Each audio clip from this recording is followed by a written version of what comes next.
누가복음 14장 7절부터 14절까지입니다. 신약성경 119쪽입니다. 제가 봉독하도록 하겠습니다. 청함을 받은 사람들이 높은 자리 택함을 보시고 그들에게 비유로 말씀하여 이르시되, 내가 누구에게나 혼인잔치에 청함을 받았을 때에 높은 자리에 앉지 말라.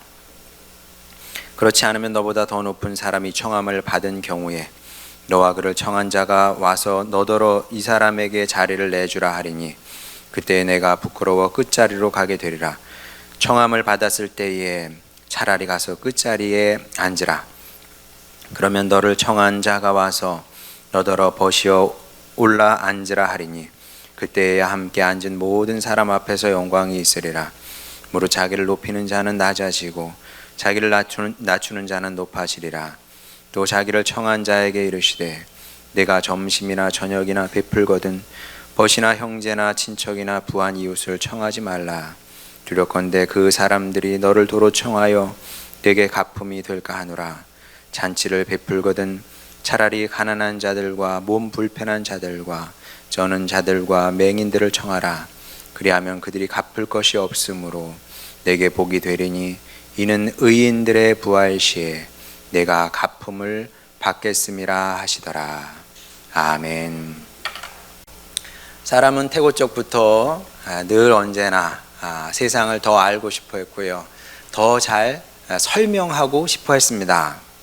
세상은 뭔지, 어떻게 생긴 건지, 또 왜 생긴 건지, 이런 질문을 이제 자꾸 하게 됐죠. 그리고 이것이 동물과 사람의 차이일 겁니다. 이런 질문을 자꾸 하다 보니까 질문은 필연적으로 답을 낳게 되어 있습니다. 그래서 생겨난 게 신화입니다. 어느 나라 어느 민족 신화가 다 있게 마련이죠.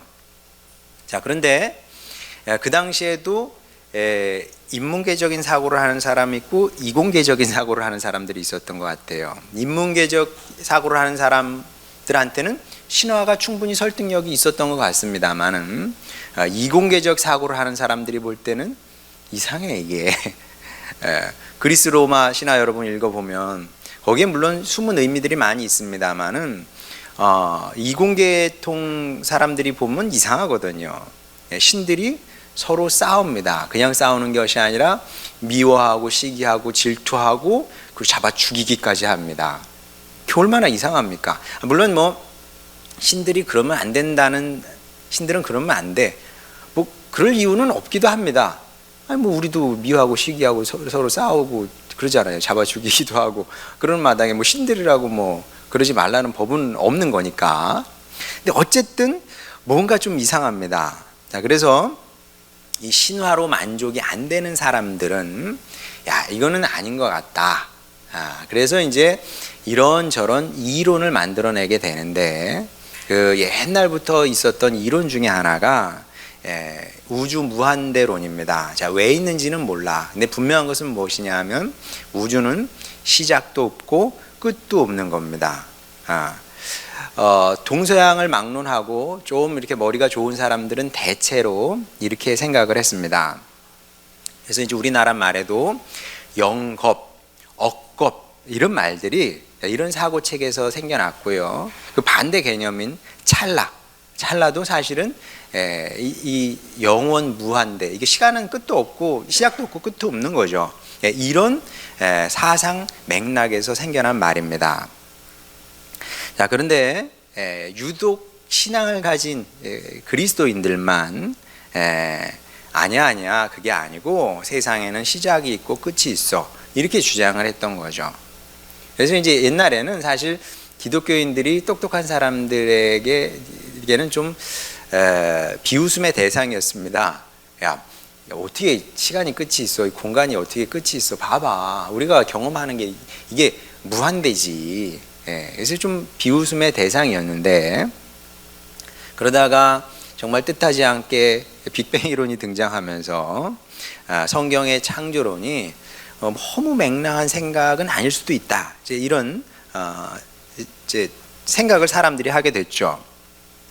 자, 그렇지만 그렇다고 해서 빅뱅이 창조의 증거다 또 이렇게 주장을 하면 안 됩니다. 왜냐하면 적어도 제가 아는 과학자 중에서 지금 뭐 빅뱅이 그 표준 모델이니까 세상을 설명하는 표준 모델 아닙니까? 표준 모델을 틀렸다고 하는 사람은 없어요. 제가 아는 한. 근데 그렇게 믿고 있습니다. 과학자들도 믿고 있습니다만 그럼에도 불구하고 우리가 믿고 따르는 하나님을 섬기는 과학자는 소수죠. 다수가 아니고 소수입니다. 그러면 이제 그분들은 어떻게 믿고 있냐 하면 빅뱅은 그냥 우연한 사건이라고 생각을 합니다. 왜 그게 있었는지 모르겠지만 처음에 왜 점이 무한대 질량인 점이 있었는지 몰라. 그거는 설명할 길이 없지만 우연히 있었던 거예요. 그리고 우연히 펑 하고 터진 겁니다. 그래서 그때부터 지금까지 100억 년이 넘도록 우주는 팽창하고 있는 겁니다. 지금도 엄청난 속도로 팽창하고 있어요. 자, 그런데 과학자들 말에 의하면 이론에 의하면 어느 때인가는 어느 때인지는 어느 때가 어느 때인지는 잘 모르겠지만 100억 년 후, 200억 년 후 모르겠습니다만은 어느 순간 팽창이 멈추면서 다시 빠른 속도로 수축하게 될 거라는 거죠. 그래서 다시 수백 년 후 어느 시점인가는 다시 처음에 그 점으로 돌아갈 거다. 자, 이것이 일반적인 과학 이론입니다. 적어도 지금까지 천체 물리학자들이 내놓은 뭐 설명이고 대체로 이쪽으로 이제 의견이 수렴하는 것 같은데, 자, 그렇게 이제 모든 것이 무로 돌아간다는 거죠. 지금은 있잖아요, 이렇게. 근데 그때는 모든 것이 없어지게 된다는 것이 과학자들의 생각입니다.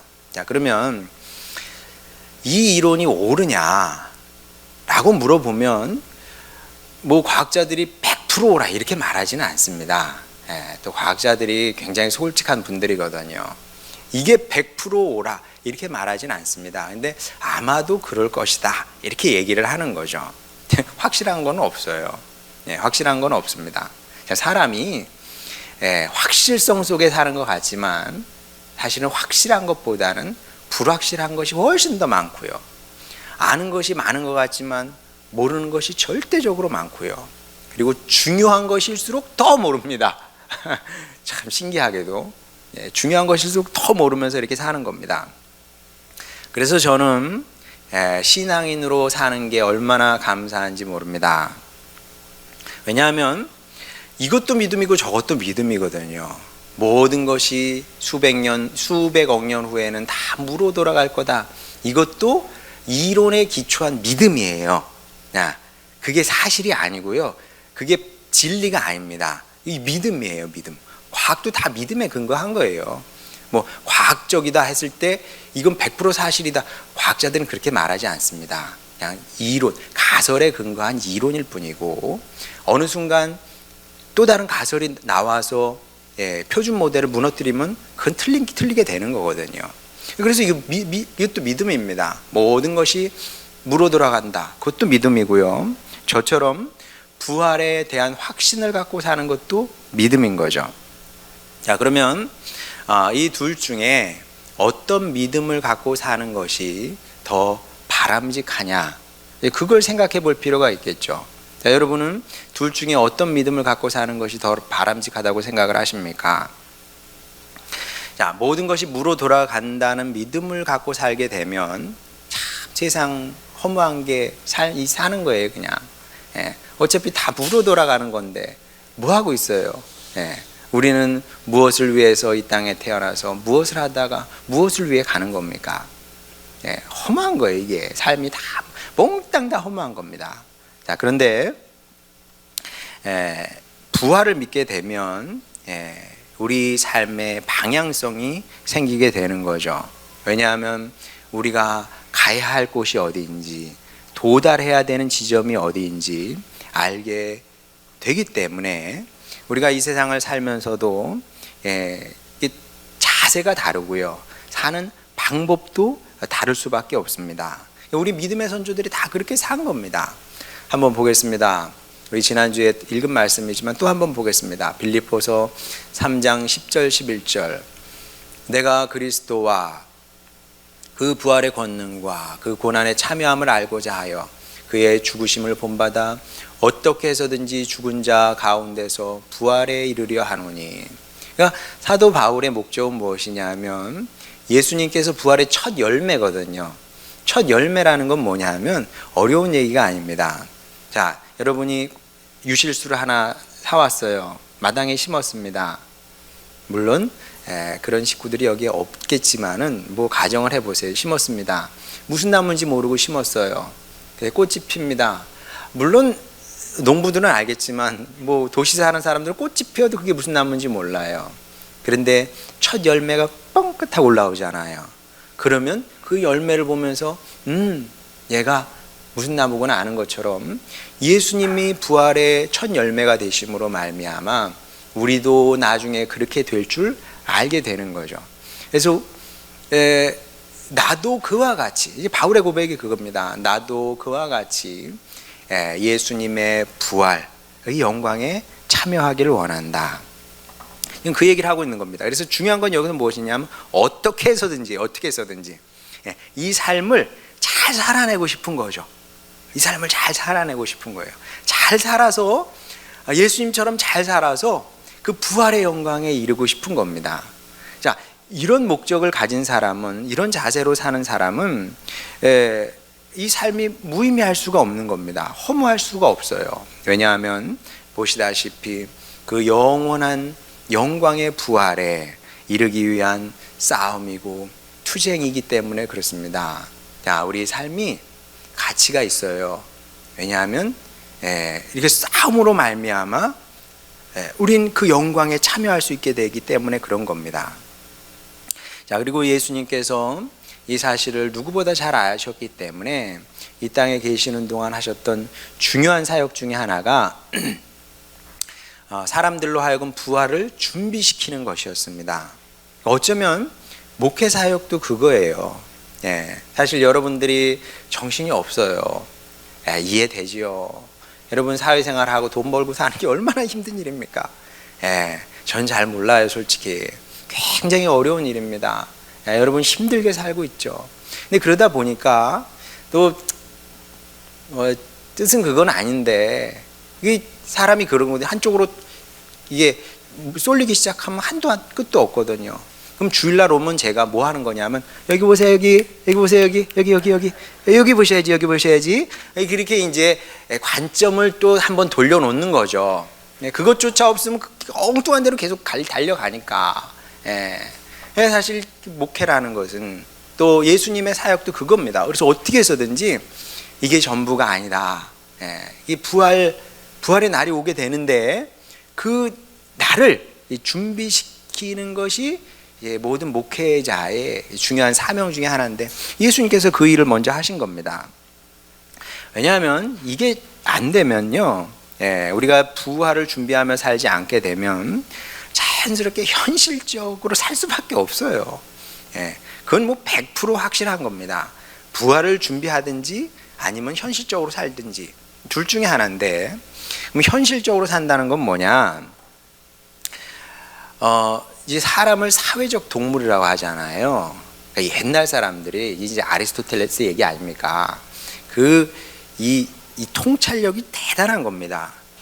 우리가 다 아는 얘기긴 해요. 사실은 당연하지, 사람이 사회적 동물이지. 근데 처음 그 말을 하기가 쉽지 않거든요. 사람은 사회적 동물이다. 너무나 우린 사회적이기 때문에 아이들의 경우는 나하고 아이가 있잖아요. 이 아이는 두 가지를 원합니다. 첫째는 이 어른이 나에게 위협이 되지 않기를. 그렇죠? 그래서 낯선 사람은 두려워하는 거예요, 애들이 보면. 근데 이제 얼굴을 텄어. 그러면 이 아이가 나에게 기대하는 건 뭘까요? 사랑을 받고 싶어 합니다. 왜? 사회적 동물이기 때문에. 사람한테 관심이 없어. 사람한테 관심이 없으면 뭐예요? 그건 자폐 경향이 있는 거죠. 자폐 경향이 있지 않은 이상은 모든 사람은 사회적이기 때문에 사랑을 받고 싶어 하게 마련입니다. 자, 그러면 20대, 30대가 됐어요. 사랑받고 싶어 하는 마음이 있죠. 그런데 나이가 들수록 이제 다른 종류의 관계를 맺고 싶어 합니다. 이게 뭐겠어요? 내가 이 모임 가운데서, 이 동아리 속에서, 이 공동체 속에서 내가 인정받고 싶고 여기서 높아지고 싶은 마음이 있는 거죠. 그래서 아이들도 참 아이들 가르친다는 건 어려운 일입니다. 집사람이 머리가 터져버리려고 그래요. 왜냐하면 공부를 못하면은 애가 이렇게 처져 있고요. 그래요. 근데 공부를 좀 더 잘하잖아요. 너 무슨 책 해? 난 블랙 하는데, 블랙 라벨 하는데, 이렇게 되는 거예요. 돌아버리시겠어요, 막 그냥. 그렇게 되는 거죠. 왜냐하면 두 사람만 모이면 내가 너를 눌러버리고 싶은 거죠. 내가 너보다 나아, 인정받고 싶고, 이런 마음이 누구에게나 다 있는 겁니다. 이 욕구와 욕망이 어마어마하게 큰 겁니다. 정말 커요. 왜? 사람은 너무 사회적인 동물이기 때문에. 그래서 세상이 무로 돌아간다고 믿으며 살게 되면 이 욕망이 전부예요. 이 욕망, 이 욕구가 전부입니다. 그래서 내가 인정받아야 되겠고, 높아져야 되겠고, 성공이 최고 덕목이 되는 거죠. 반면에 우리는 부활을 믿는 사람들입니다. 세상이 끝나잖아요. 세상이 끝나는 그 순간에 모든 생명이 다 끝나는 게 아니라 사실은 거기서 부활의 세계가, 정말 영원한 세계가 열리게 되는 거죠. 그리고 우리에게는 이 사실이 너무나 확실하기 때문에 믿음으로 아는 거죠. 믿음으로 너무나 분명히 알고 있기 때문에 우리가 이 세상에 살면서 다르게 살아야죠. 세상 사람과는 다르게 살아야 됩니다. 자, 왜 그래야 되는지 우리 14절 한번 보도록 하겠습니다. 그리하면 그들이 갚을 것이 없으므로 내게 복이 되리니 이는 의인들의 부활 시에 내가 갚음을 받겠음이라 하시더라. 자, 내가 갚음을 받겠으리라. 자, 이거를 신학적으로 얘기하면 신적 수동태라고 합니다. 신적 수동태. 무슨 얘기냐면 하나님 이름은 안 나왔잖아요. 하나님 이름은 안 나왔는데 내게 갚음이 되리라. 갚는 주체가 누구예요? 하나님이죠. 하나님께서 여러분을 갚으실 겁니다. 이 얘기거든요.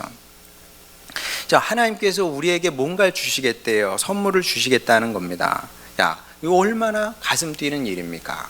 자, 그러면 아무에게나 하나님께서 갚으시겠습니까? 내가 모든 사람을 칵 눌러주고 내가 1등으로 서가지고 사람들에게 높임받고 인정을 받았어. 뭘 갚게, 그런 사람에게 하나님께서 뭘 갚아 주시겠어요? 없겠죠?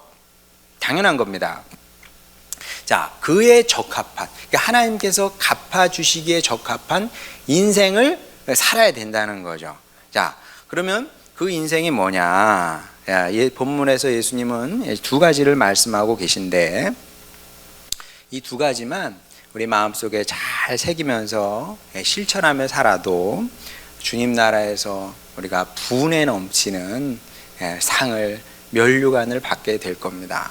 정말 분에 넘치는 어떤 상을 받게 될까요?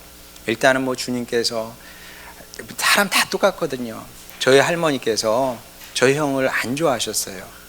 어려서부터 안 좋아하셨습니다. 이유가 뭔지 아세요? 외탁했다고. 참, 아니 외탁, 외탁하면 어떻고 친탁하면 어때? 우리 아이들 외탁, 친탁이 뭔지 모르나? 엄마 아빠한테 물어보세요. 현지인 뭔지 모르는데 외갓집 식구들 닮으면 친가 쪽에서 안 좋아해. 그걸 외탁이라고 그래, 현진아. 그러니까 이제 근데 그러긴 한데 어쨌든 사람은 자기 닮아야 좋아하거든요. 주님도 당신 닮은 사람을 좋아하시지 않겠습니까? 당신 닮은 사람이라고 하실 것이고 또 우리가 알지 못하는 영광으로 옷 입히시게 되실 텐데, 자, 그러면 어떤 사람에게 주님께서 그렇게 하시느냐? 먼저 11절 보겠습니다. 무릇 자기를 높이는 자는 낮아지고 자기를 낮추는 자는 높아지리라. 자, 이 말씀은 사실 예수님께서 굉장히 반복적으로 강조하시면서 하신 내용의 말씀입니다. 한두 군데서 얘기하신 게 아니고요.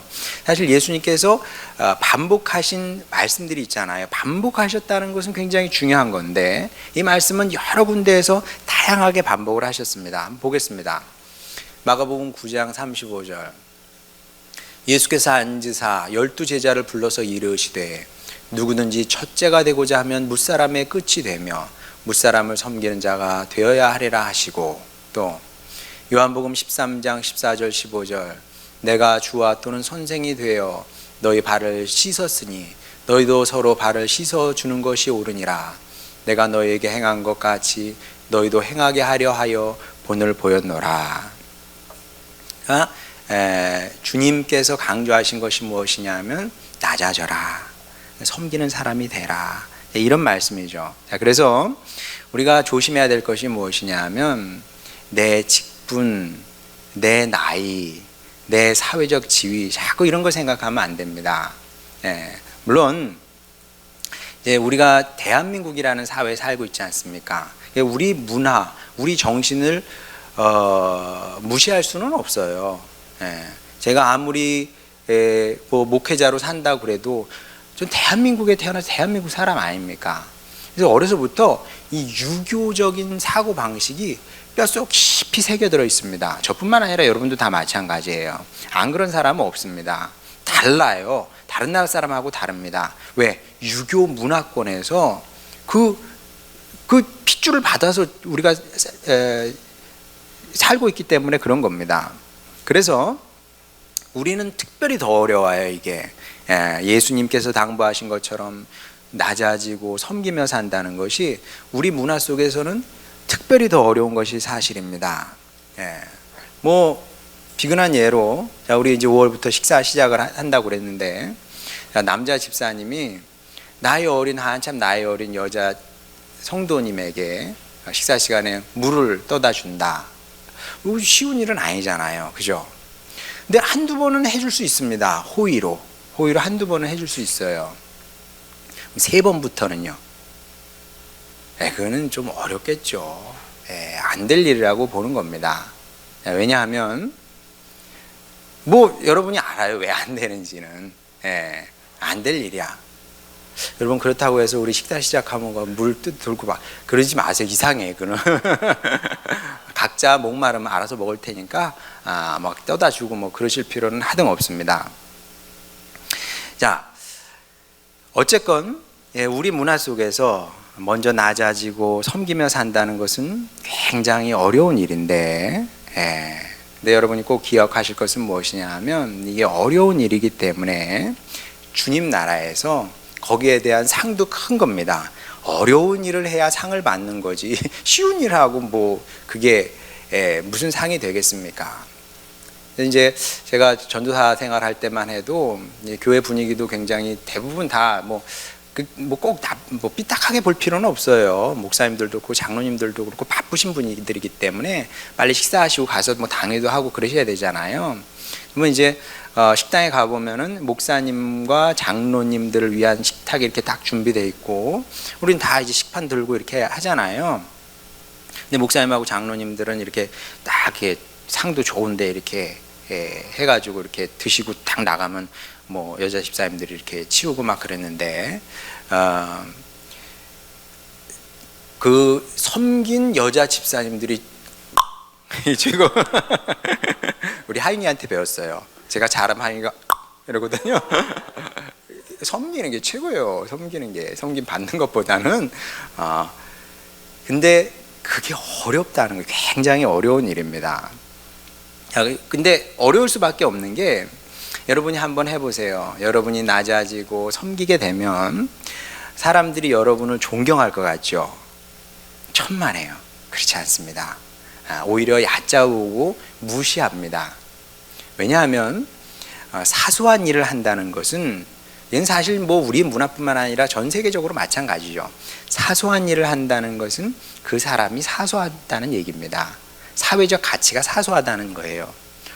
대통령이 뭐 설거지를 합니까? 대통령이 청소를 하겠어요. 왜? 사소한 사람이 아니니까. 그런 사소한 일은 사소한 사람에게 시키는 거예요. 그렇지 않습니까? 그러다 보니까 이게 너무나 당연한 사실이기 때문에 여러분이 낮아져서 사소한 일을 하게 되면 사람들은 여러분을 얕잡아 볼 수밖에 없다. 자, 그런데 그때 잘해야 됩니다. 에이, 내가 이걸 왜 해? 이러면 안 돼요. 그러려면 처음부터 하지 마세요. 그러려면 처음부터 하지 마. 그럴 걸 뭐하러 해? 예. 그러지 마시고 당연하지. 예수님도 뭐 이렇게 사소해 보였으니까 사람들이 잡아서 십자가에 매단 거 아닙니까? 그런데 그 주님께서 만유의 구원자가 되신 거 아닙니까? 우리도 마찬가지죠. 어려워도 내가 좀 더 낮아지고 좀 더 섬기는 거죠. 여러분의 가정에서도 마찬가지고요. 교회에서도 마찬가지고 생활 현장에서도 마찬가지고 그렇게 되면 주님 나라에서 주님께서 여러분에게 큰 상을 주실 겁니다. 나를 닮았구나. 네가 스스로 낮췄으니 내가 너를 높이마. 사람들이 너를 낮췄으니 내가 너를 높이마. 이런 놀라운 영광을 얻게 된다는 거죠. 그래서 어렵더라도 어렵고 힘들더라도 아무리 알아주는 사람이 없더라도 이 일을 계속 해나가는 여러분이 되시길 바랍니다. 자, 이와 함께 예수님께서 우리에게 주신 두 번째 말씀이 12절 말씀입니다. 또 자기를 청한 자에게 이르시되 내가 점심이나 저녁이나 베풀거든 벗이나 형제나 친척이나 부한 이웃을 청하지 말라.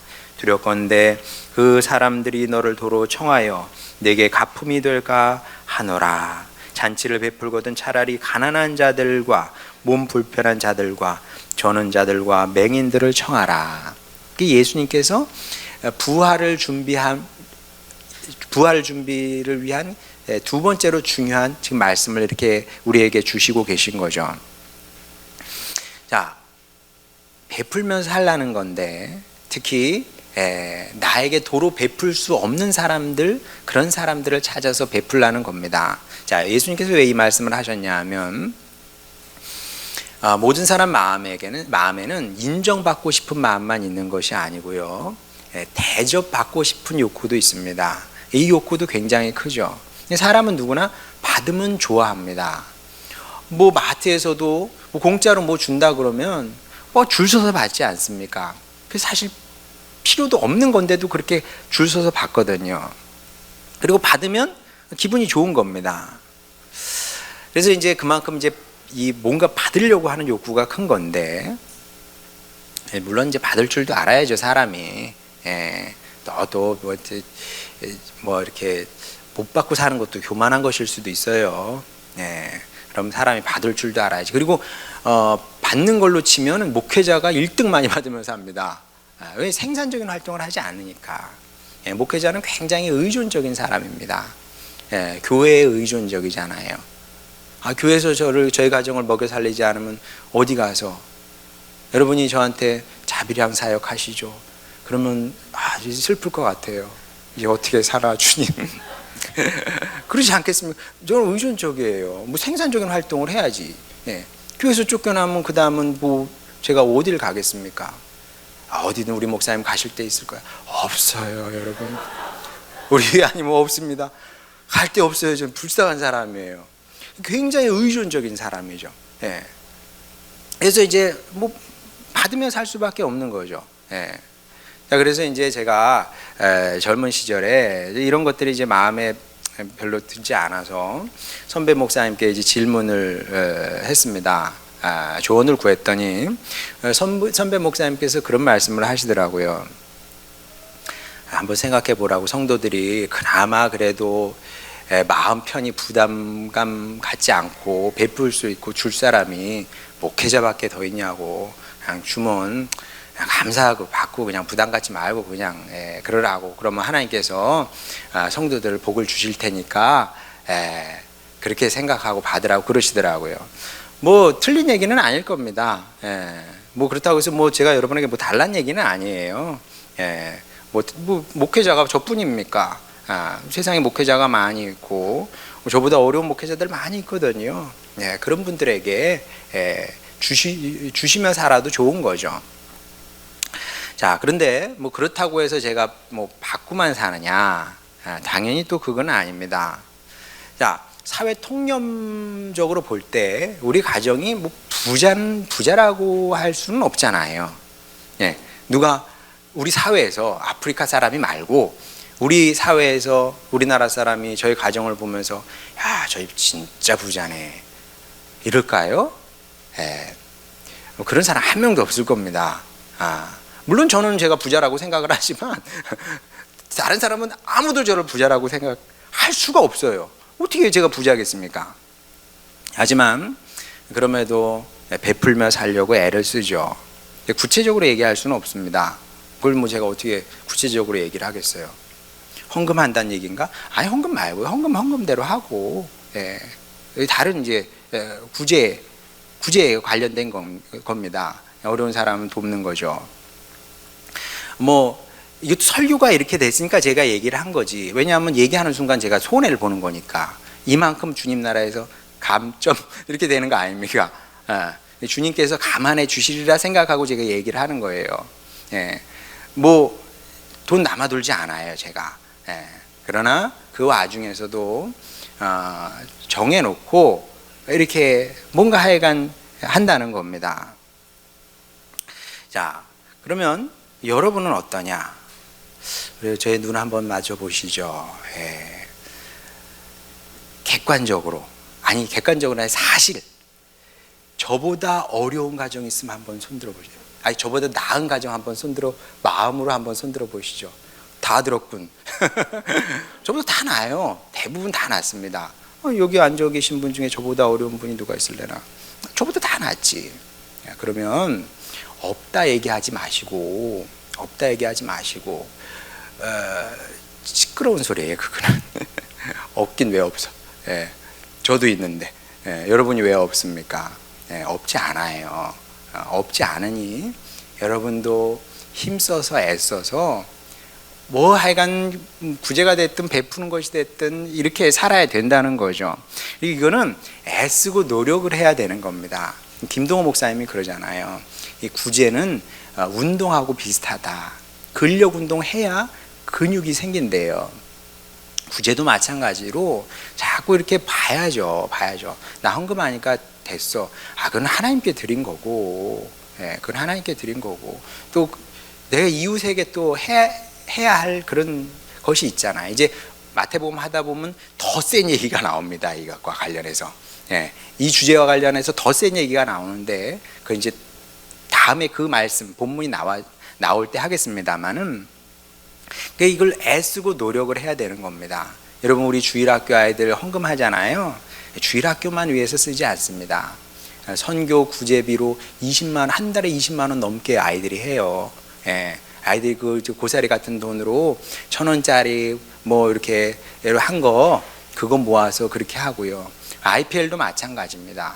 IPL 원비 받아가지고 뭐 그 운영하는 데 다 쓰지 않고요. 상당 액수를 매달 정해 놓는 거죠. 이런 구제 저런 구휼 해가지고 상당 액수를 그렇게 구제와 뭐 이런 하여간 어려운 사람들, 왜냐하면 도움을 받지 못하면 살기 어려운 사람들이 있거든요. 뇌졸중으로 가장이 쓰러졌어요. 그러면 가서 일해라. 그건 너무 잔인하잖아요.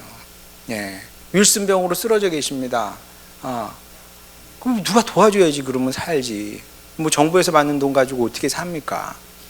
누군가, 그러니까 게을러서 일을 못하는 사람이 있는가 하면 누군가의 도움이 필요한 사람이 있는 거죠.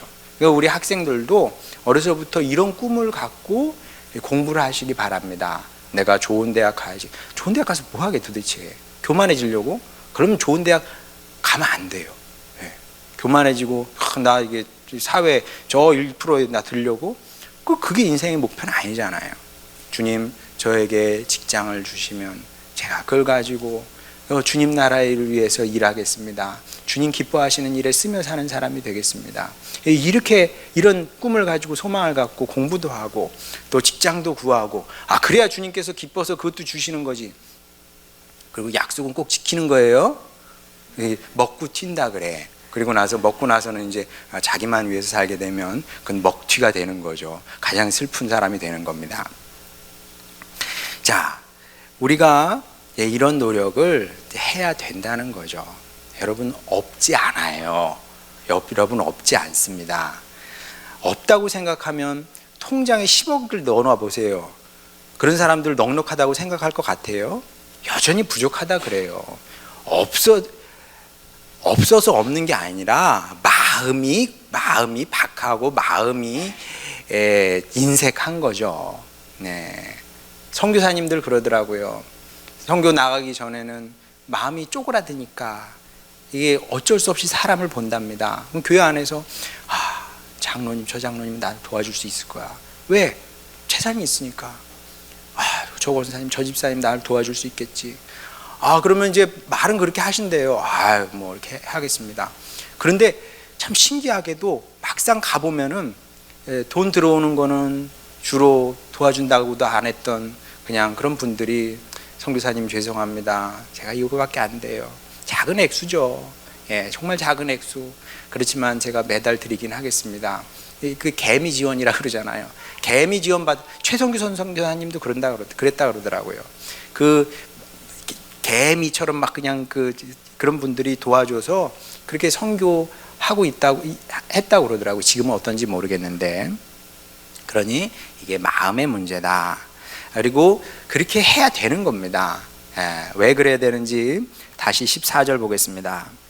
그리하면 그들이 갚을 것이 없으므로 내게 복이 되리니 이는 의인들의 부활 시에 내가 갚음을 받겠음이니라. 하나님께서 여러분에게 다 몽땅 갚으신대요. 하나님께서 갚으시는데 여러분 조금 갚아주시겠습니까?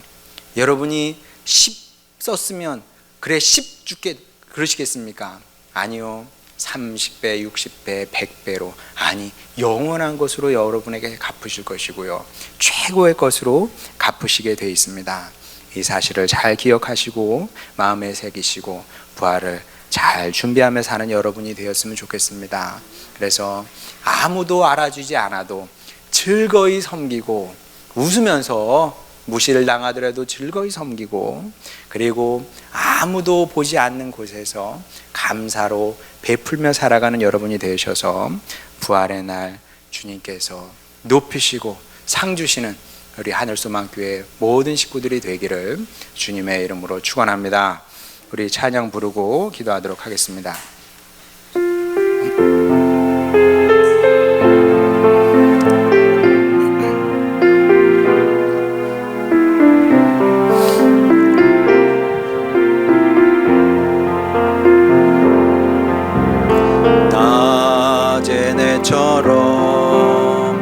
밤엔 달처럼 그렇게 살 순 없을까?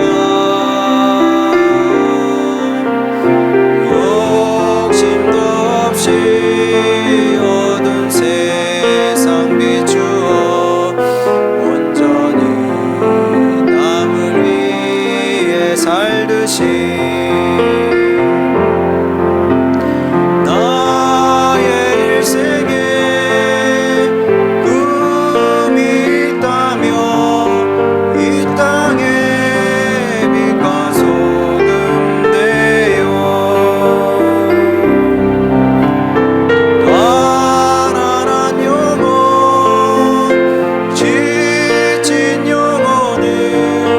주님께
기도했으면 좋겠습니다. 먼저 주님, 제가 이 믿음이 분명했으면 좋겠습니다. 이 세상이 끝이 아니고 이 세상이 생명을 다하는 그날에 우리는 부활의 그날을 맞이하게 될 겁니다. 어떻게 주님, 제가 그날을 준비해야 되겠습니까? 주님, 이 사실에 대한 확신으로 살게 하여 주셔서 주님 말씀하신 것처럼 스스로 낮추고 또 섬기게 하여 주시고 또 베풀며 살기를 원합니다.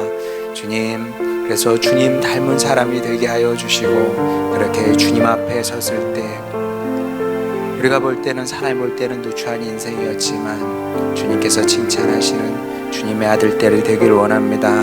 주님, 그런 영광을 저에게도 허락하여 주시옵소서. 이런 소망의 마음을 갖고 간절히 주님께 기도하도록 하겠습니다. 기도하시겠습니다. 우리를 사랑하시는 아버지 하나님, 주님 백성들 여기 있습니다. 아버지 하나님 살아계십니다. 하나님 역사하고 계십니다. 하나님 우리를 도우시는 분입니다. 아버지 하나님, 이 사실 우리 알게 하여 주시옵시고 주님 살아계시기 때문에 또 주님의 나라도 있습니다. 주님, 그 나라에 잇대어 살게 하여 주시옵소서. 아버지 하나님 축복하여 주시기를 원합니다. 아버지 하나님, 그렇게 주님 닮은 사람으로 우리 스스로 낮아지고 또 섬기며 살게 하여 주시고 받기보다 베풀며 살기를 원합니다. 받으며 사는 것보다 주는 것이, 주며 사는 것이 복되다 하셨으니 아버지 하나님, 그렇게 우리가 물질적인 것뿐만 아니라 영적인 것도 나누며 살게 하여 주시옵시고 예수님께서 우리에게 가장 귀한 선물을 주신 것처럼 우리도 그렇게 베풀며 나누며 살아갈 수 있는 주님의 백성들 되기를 원하나이다. 아버지 하나님, 주님의 은혜를 허락하여 주시사 아버지 주님, 우리 모두 다 그 영광의 자리에 서게 하여 주시옵시고 주님께 잘했다 칭찬받는 주님의 자녀들 되길 원하나이다. 그런 영광의 삶을 우리에게 허락하여 주시고 가장 좋은 것을 선택하며 살아가는 지혜로운 백성들 다 되게 하여 주시고 아버지 하나님, 그렇게 주님 앞에 섰을 때 우리 하늘소망 식구들은 아버지 하나님 칭찬받고 우리 함께 기뻐하는 아름다운 주의 공동체 되게 하여 주시옵소서. 우리를 사랑하시는 아버지 하나님, 이 말씀 우리의 마음에 잘 새겨지게 하여 주시사 우리 실천하며 살게 하여 주시고 그렇게 주님 기뻐하시는 열매 가득 맺어서 주님께 영광 돌리는 우리 모두가 되게 하여 주시옵소서. 감사드리며 사랑 많으신 우리 구주 예수님의 이름으로 기도드렸습니다. 아멘. 자,